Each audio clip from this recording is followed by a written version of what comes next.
Hey everybody, welcome back to Venture Outdoors with Kirk. Sorry for the delay. We got out one other time before this, but the hunt got cut short. Storm was sick again, so we had to cut it short and come home. But managed to get a few. Stick around towards the end. There's a good recipe. You won't want to miss that one. If you guys like this video, don't forget, hit that subscribe button, hit that thumbs up, hit that bell notification, and we'll see you in the next one. God bless. Take care.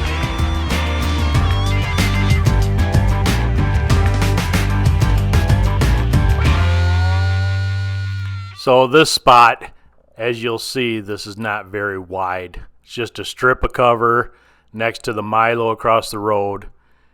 And I was actually driving by this spot because I didn't think it looked thick enough, and happened to look over next to some cover and there's a rooster sitting there. So I ended up pulling in here, and just as I'm getting ready, he flew across the road into the Milo. So I was like, well, I'll just finish walking it. And I got a little bit of a surprise. What I found out, which was nice, is there's two spots like this on this strip where there's really thick cover and the weeds are a lot taller. Something I didn't recognize as I was driving by.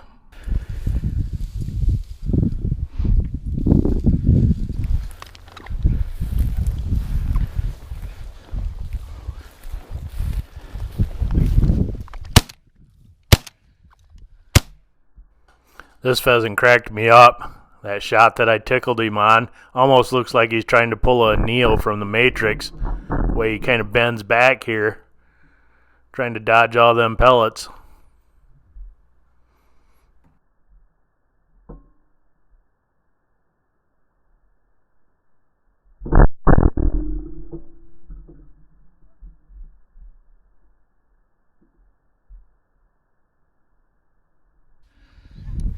He's hit.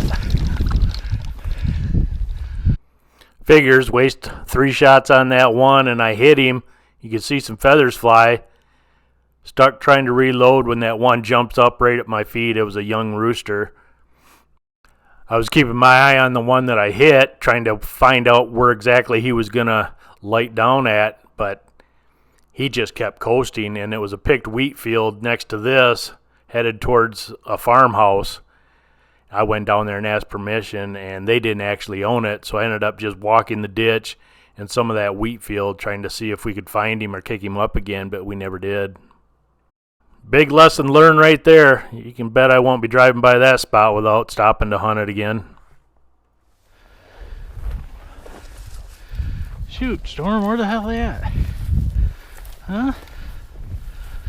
There's gotta be more than one covey around here. This was a new spot that I'd tried the previous time I was out here, and like I'd mentioned in the intro, that trip was cut short too, but I ended up getting a couple of quail.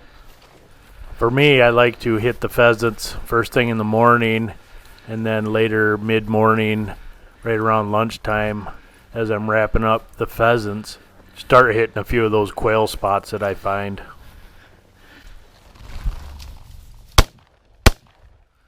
I knew it. Storm, come here. Come here. No. No bird.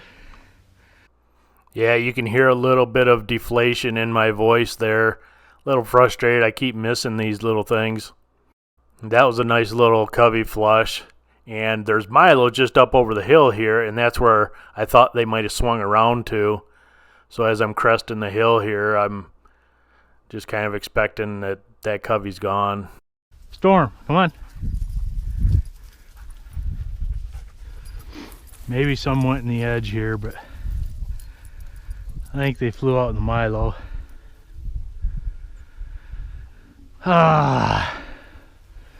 Well, that's good news because this saves us from walking all that. The 2 times we've seen them has been right here.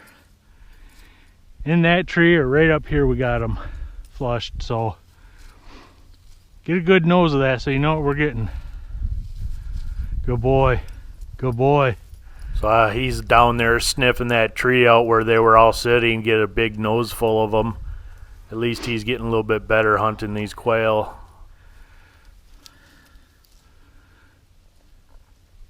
All right, come on.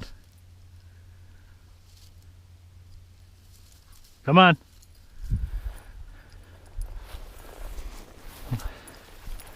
So I'm debating whether to just head out towards that Milo, and there's some cover up over there, when all of a sudden storm just turns on a dime.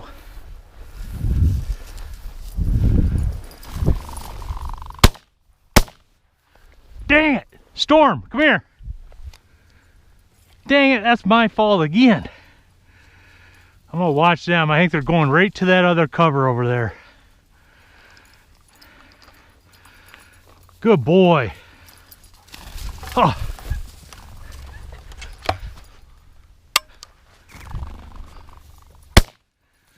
Good God, I finally got one. I only got one shell in. Good boy. Fetch. What a fiasco. Reaching in my pocket to get shells to get reloaded, drop a shell, only get one in the chamber on that over and under. It happens to be the second shot, so that's why it clicked. Oh my God, what a disaster. Good boy. Good boy. Heel, heel, heel.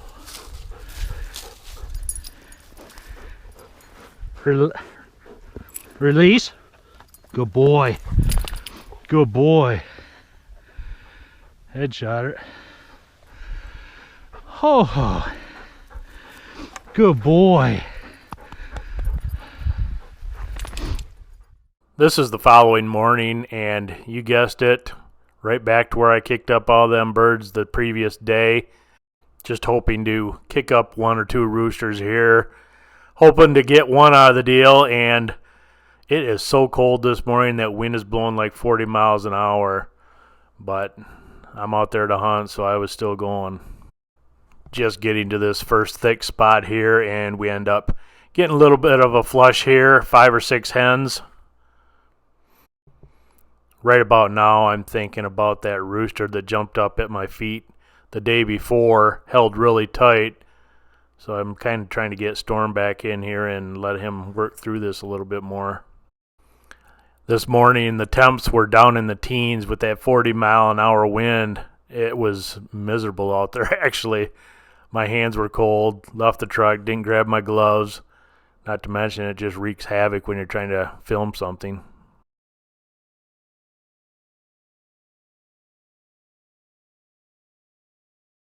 And right on cue, just like I thought.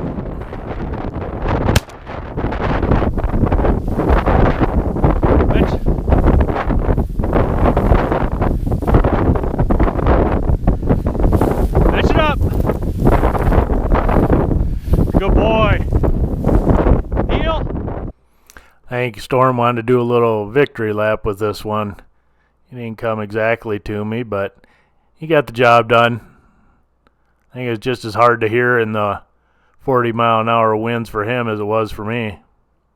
Boy, here, here. Release, release, release. Good boy. Hey, good boy. Hey, good boy.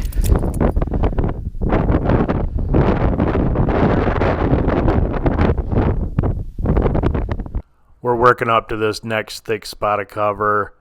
Expecting possibly to have some birds in there, and as we're getting up there, this move right here by Storm, I know I'm screwed. He made that move, headed directly away from me in a few bounds, and I knew he was out of range.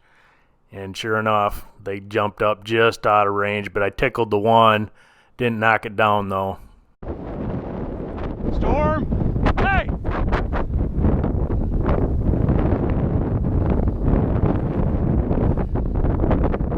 Come here!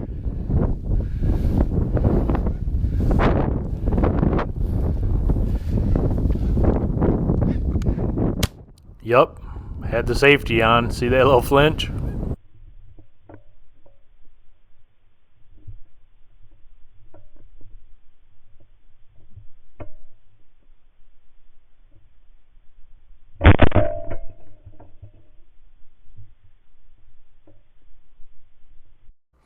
Well, we ended up knocking him down. He hit the road, ran back into the field.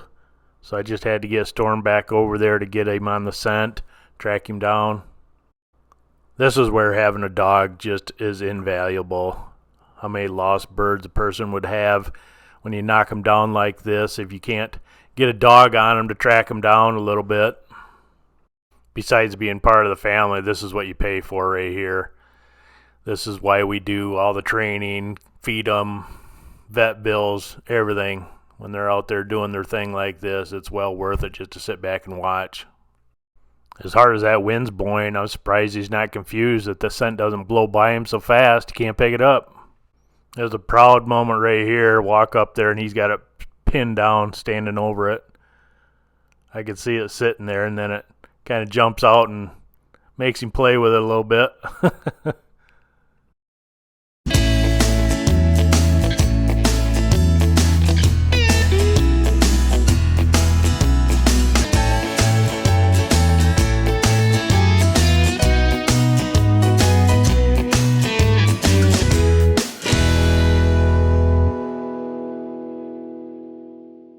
Release! Release!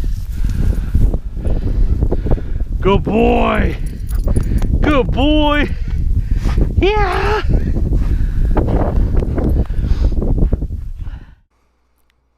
Not too bad. Took about 10 minutes in the morning. The sun's not even cracking the horizon yet, but that's a nice little view for the morning. For this recipe, just want to get about a half a cup of flour, salt and pepper it. You're just going to lightly dredge your pheasant or grouse. You want to have about 5 garlic cloves chopped up, a couple of green onions, separate the bottoms from the top greens, and then we had a red onion laying around, so we used that too. And then you just want to have about, a couple of pheasant breast, whatever you need for 4 or 6 pheasant breast. I think we used 8 grouse breast. Then you just want to have a couple ounces of butter, so you're going to lightly fry your meat, whatever you're using, pheasant or grouse. After your butter's melted and warm on medium heat, it should only take about 2 minutes per side. Once they're done, just put them on a plate and set them aside. Getting all that going, have on the other burner your pasta going. Get that started, whatever pasta you prefer. Now you want to get another 4 ounces of butter on medium heat. Let that melt. Throw in your garlic. Once that starts to brown, then throw your white onion bottoms in there. Now I want to season it with a little cayenne red pepper and then some salt. Once you've seasoned it, just throw in your mushrooms, whichever mushrooms you prefer. Personally, I just add as many mushrooms as you want. I like them. At this point, you want to turn the heat up to high and then just continuously turn this and rotate it and just stir it up consistently. After everything's all blended together and heated up and the pan is hot, add about a cup of Marsala cooking wine. Stir everything up real good, then reduce your heat down to medium again. While that's cooking down in a small bowl, you can mix up a cup of heavy whipping cream with 2 tablespoons of cornstarch and just stir that up until it's blended together. Now when the mixture is reduced by half after cooking off, then stir in your cornstarch and whipping cream mixture and then blend everything together. Now that the sauce is thickened, add in your pheasant or grouse meat, add in the rest of your onions, add in the green onion tops, and then just heat everything up. There it is, everybody. Plate it up, just put down a bed of pasta. We used a little bit of spinach with it too. And put your meat, pheasant or grouse, on top with some of the sauce. This turned out just awesome. This was delicious. I would definitely do this one again. So that's going to do it for this video, guys. Hope you enjoyed it. Got a few birds. Nice little recipe there for you. Don't forget to try this recipe. You won't be disappointed. So again, don't forget to subscribe, hit that thumbs up, hit that bell notification, and we'll see you in the next one. God bless. Take care.